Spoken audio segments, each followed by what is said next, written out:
জামিনের আবেদন খারিজ, জেলে গেলেন অক্সিজেন দম্পতির একজন। জলপাইগুড়িতে ভুয়ো নার্সিং ট্রেনিং সেন্টার খুলে 3 কোটি টাকার প্রতারণা। বিগত কয়েক মাস ধরে সংবাদ শিরোনামে থাকা জলপাইগুড়ি শহরের ভুয়ো দিশারি নার্সিং ট্রেনিং সেন্টারে কর্ণধার তথা একসময় অক্সিজেন দম্পতি রূপেই সমাজের সামনে উঠে আসা শান্তনু শর্মার বিরুদ্ধে চলা পুলিশের তদন্তে উঠে আসছে একের পর এক চাঞ্চল্যকর তথ্য। দিশারি নার্সিং ট্রেনিং সেন্টারে কর্ণধার শান্তনু শর্মা আত্মসমর্পণের পর কোতোয়ালি থানার পুলিশ অভিযুক্তকে 10 দিনের রিমান্ডে নিয়েছিল।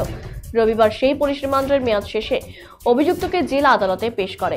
এদিন বিচারক অভিযুক্তকে পুনরায় জেল হেফাজতের নির্দেশ দেন। যদিও অভিযুক্তের পক্ষের আইনজীবী উজ্জ্বল চক্রবর্তী এই প্রসঙ্গে বলেন, আমার মক্কেলকে ষড়যন্ত্র করে এই মামলায় ফাঁসানো হয়েছে।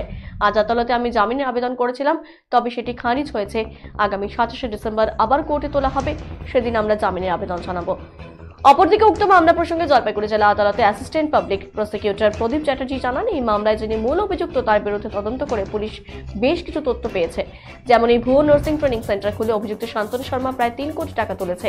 এর পাশাপাশি নিজেকে ডাক্তার বলে দাবি করে যে সার্টিফিকেট এবং কাগজের কথা উল্লেখ করেছেন সেগুলো সঠিক নয় বলে পুলিশের তদন্তে উঠে এসেছে।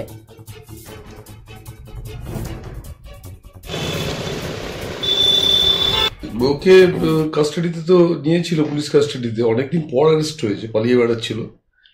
তারপরে যেটা পাওয়া গেছে, অনেকগুলো ডকুমেন্টস ওর কাছে পাওয়া গেছে, আরও ডকুমেন্টসের খোঁজ চলছে। মাস পিটিশন করেছিল 24 জন, এখন নিত্যদিনই নতুন নতুন লোক আসছে। প্রচুর টাকার ওরা যে রিপোর্ট দিয়েছে পুলিশ আজকে রিমান্ডের পর, তাতে প্রায় দেখা যাচ্ছে আন্দাজে একটা হিসেব করেছে গড় প্রায় 3 কোটি টাকার মতো একটা সাইফনিং রয়েছে এখানে।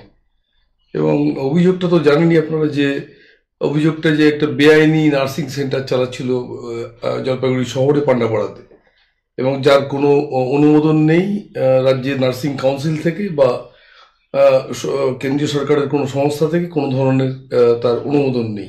ওই Dishari nursing training centre the alleged institute জলপাইগুড়িতে, যার এগেনস্টে একটি মামলা আছে আমাদের মহামান্য সিজিএম সাহেবের কোর্টে। সেটাতে এর আগে পুলিশ প্রেয়ার ছিল for police remand, police custody, সেটা 10 দিনের ছিল। আজকে সেটা কমপ্লিট হয়ে গেল এবং আজকে ফার্দার কোনো আইওর তরফ থেকে বা কনসার্ন পিএসের পক্ষ থেকে কোনো ফার্দার পুলিশ কাস্টডির প্রেয়ার সাবমিট করা হয়নি।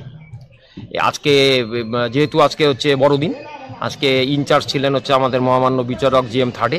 ওই কোর্টেই আমরা বেল পিটিশন ফাইল করেছিলাম, and also with my younger brother Abhishek Palit, advocate, but that was rejected by the learned court. Actually